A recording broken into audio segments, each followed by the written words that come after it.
Who guys, welcome back to the video. Today we are reacting to game theory Can Tails Really Fly? Sonic the Hedgehog by the game series. So I really don't know what to expect, so it's 3, 2, 1, let's react. Miles Tails Prower is supposed to be an unmatched engineering genius. The guy has an IQ of 300, he's a skilled mechanic, and apparently has... I built a TV out of paper clips. Yeah.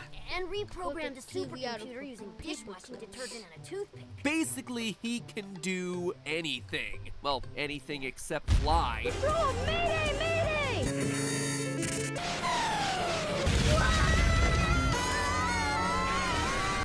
That was embarrassing. At least he's got his tails. Or does he? It's a theory.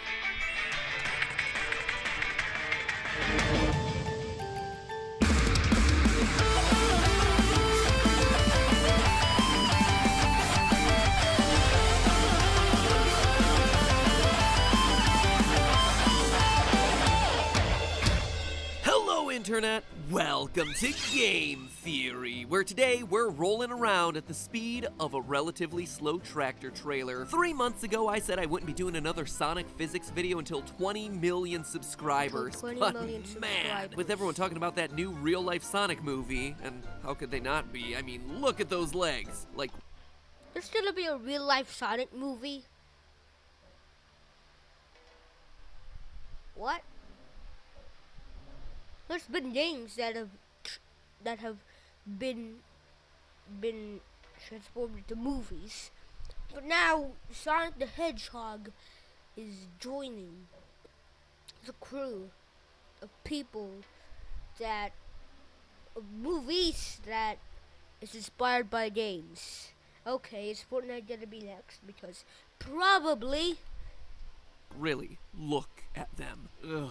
Anyway, I figured now was the Look at those perfect legs. time to explore other ways that reality is gonna ruin this franchise. Meaning that I'm turning my theorist magnifying glass onto Tails. But what did poor Tails ever do to you, MatPat? Said someone who has a lot of emotional attachment to a video game character. And to that I say, he's actually had this coming for a long time. Ever since I learned how to do helicopter physics calculations back during the Chun-Li episode, I've had Tails in my theoretical crosshairs to see if his tails actually have the lift power the game says they do, or if he would crash and burn under the power of real-world physics. Tails is unquestionably everyone's favorite anthropomorphic fox, who uses his tails to form a single rotor system, spinning fast enough to hover off the ground, propel himself forward at some pretty incredible speeds, and even go fast enough to keep up with Sonic, which, according to my old math, isn't that hard because he's slow, but if you're following his cannon top speed, that's over Mach 1, so pretty darn fast. Now, because we like Tails so much, we need to grant him a little bit of leniency here right off the bat. Having 2 tails, but presumably no actual rotor tails. mechanism, you know, in that tushy region of his, Tails' tails would actually just become tangled if he tried to spin.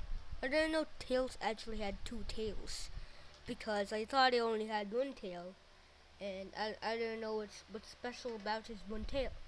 I thought, why does it name Tails and this special with his tail? He actually has 2 tails, so yeah, didn't know. Spin him all the time. But to write off his powers in that way is just no fun. So we're gonna assume that he has some magic butt pivot going on in his foxy hindquarters to make it happen. We're also gonna assume that the planet Mobius isn't dealing with any intense wind speeds and that Planet basically Mobius. he's functioning in our own atmosphere. Otherwise, we would just have nothing to base our calculations on. So with What is Planet Mobius? I don't know. base our calculations on. So with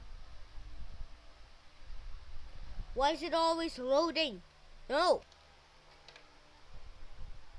we'll be busting out our calculators and comparing what we know about Tails to real helicopter aerodynamics to see if he truly has what it takes to take off. To find out if anything will lift off the ground, we need to know how much it weighs, so we know how much gravity we're going to be fighting against. According to Sega, Tails has a canon weight, yeah, you could learn a thing or two, Nintendo, of 20 kilograms, which is one 20 enormous kilograms. fox, by the way. Foxes usually top out at about 14 kilograms or about Okay. 30 pounds, whereas Tails here is 20 kilograms or over 44 pounds. The weight of an average 6-year-old. So already Tails' chunky frame ain't gonna be helping out his liftoff because Tails would have to generate 196.2 newtons of force to enter a stable hover. The next important factor is the length and width of each tail. And when you detach and measure the size of his fully extended tail against his body, we can see that each tail is equivalent to his cannon height of 0.8 meters. We can also measure that the width is 0.26 meters, but these measurements aren't the same for all Sonic games, because of course they're not. The math is never that easy. So here again we have a measurement for classic Tails and another one for modern Tails, where original Tails' tails extend to the ends of his body, and modern Tails' tails extend past his body, giving him a larger propeller length and thereby making it easier to generate lift.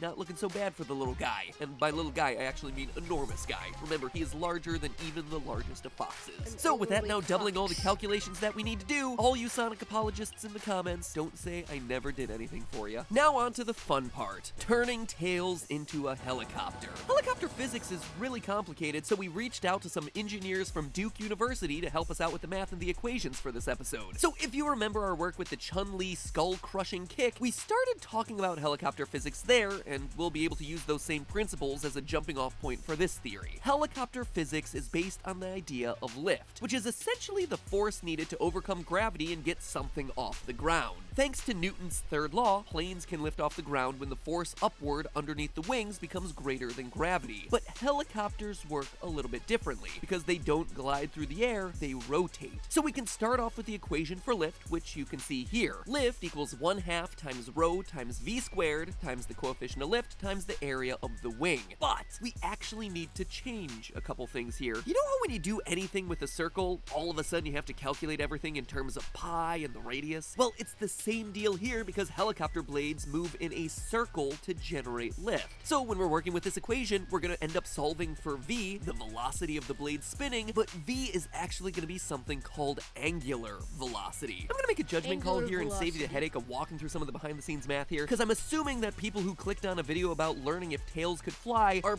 probably not super invested in deriving an equation for radians. But if you are one of those people and you are interested in the details, well, I have a link to this type of math down in the description that you are more than welcome to check out. Look at me, citing my sources. Truly, I am a changed man. Actually, that's not true. My sources technically were Duke University mathematicians that I could talk about this in real time, but here is a source that you can use that vaguely approximates some of the conversations that I had with them. So we can now use our equation for lift and plug in all the stuff we know, which is surprisingly a lot. The lift equals Tails' weight. Remember, that is the force that we need to overcome, which is just his mass times gravity, or 20 kilograms times gravity at 9.81 meters per second squared. The area of the wing in meters, we just replace with the area of his tails in meters. And this is specifically referring to the actual area of his tail, not the circles that they create when they're spinning in air, which in our case is 0.208 meters squared in classic Sonic and 0.416 meters squared in modern Sonic. And rho is the density of air at sea level, which is a constant 1.225. It's actually surprisingly simple. You always see these things in equations and you're like, oh, that's a really intimidating Greek letter. How am I ever going to solve for that one? But 9 times out of 10, it's just like, look it up online and just plug it in. The only thing we don't officially know is the coefficient of lift, which is extraordinarily difficult to calculate when you're dealing with things that shouldn't technically be used to fly. So I'm just going to give it a similar estimate to what we did with our Chun-Li calculations, 0.2. Just for reference, that's a very low coefficient because, to be fair, a live fox, similar to a pair of female legs, would not make for an efficient or aerodynamic helicopter. From this point, we can just plug and chug our way through this equation, and we get ourselves an answer in the form of radians, which, again, circles. Luckily, radians can be easily converted to miles per hour, which tells us how fast the tails need to spin to get Tails to hover off the ground, which is 337 miles per hour for classic Tails and 240.5 miles per hour for modern Tails. Oh boy, that is one fast fox. Or at least his butt is fast. Anyway, it's surprisingly typical for a fox-sized helicopter. Our rotating tail speeds equate to 1,343.4 revolutions per minute, 1,000 revolutions per minute for modern Tails, and 3,630 revolutions per minute for classic Tails, which actually matches with drones that fly using very similar rotor mechanisms like mini helicopters. Big helicopters with massive blades might have a typical RPM of 400 revolutions per minute, but the smaller the blades, the faster you you have to spin those blades to fly, which is why heavy lift drones, similar to the weight of Tails, actually have a RPM of 1,000 or more, just like our foxy little friend here. This one, for instance, goes up to 6,300 rotations per minute. So yeah, biologically speaking, a fox with two tails that are permanently attached to his butt with no rotor system trying to make 1,343 revolutions per minute of those tails, it ain't gonna happen. It is physically impossible. But if you assume that Tails does function like a helicopter, and you compare him to other similarly sized helicopters, the math makes perfect sense. His calculations aren't totally ludicrous. I can't believe it. First, Seems Sonic legit. doesn't have arthritis from running so hard so fast, and now Tails can actually fly? It's like some sort of Sega curse on my theories. Must be retribution for calling Sonic slow or something. No, there's gotta be something here. There's gotta be something that... not so fast. Take a look at this picture of Tails, and now take a look at this picture of an actual helicopter. You notice something off?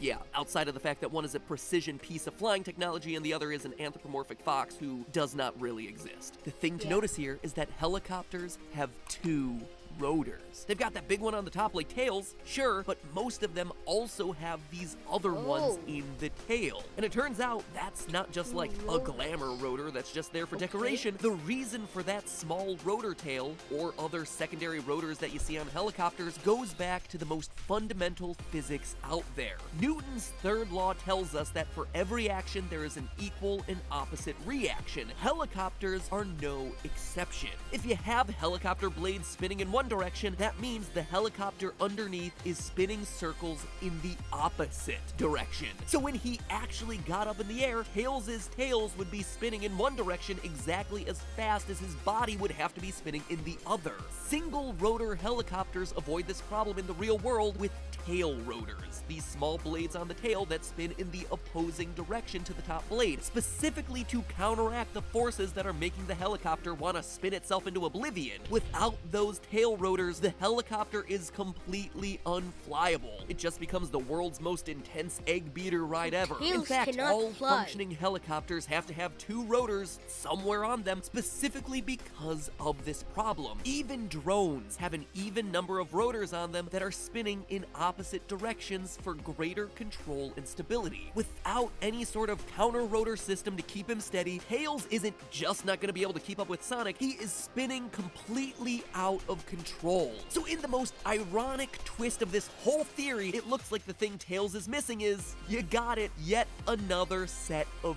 tails. Oh sure, all the math proves that he could absolutely fly, or at least make it off the ground in a basic hovery sort of way, but once he was up in the air, he'd have no control over his directionality because the thing that gives helicopters their ability to actually go anywhere isn't the blades on top, it's the blades in the tail. If Tails could design himself a tail rotor assembly to wear while he flew, like say on his foot or something, he could technically have a chance. But as he's currently biologically structured now, Tails, just like every other fox, is grounded, done in by physics yet again. But hey, that's just a theory. A game theory. What did Every that other say? fox is grounded, done in by physics yet again. But hey, that... Don't even get me started on this.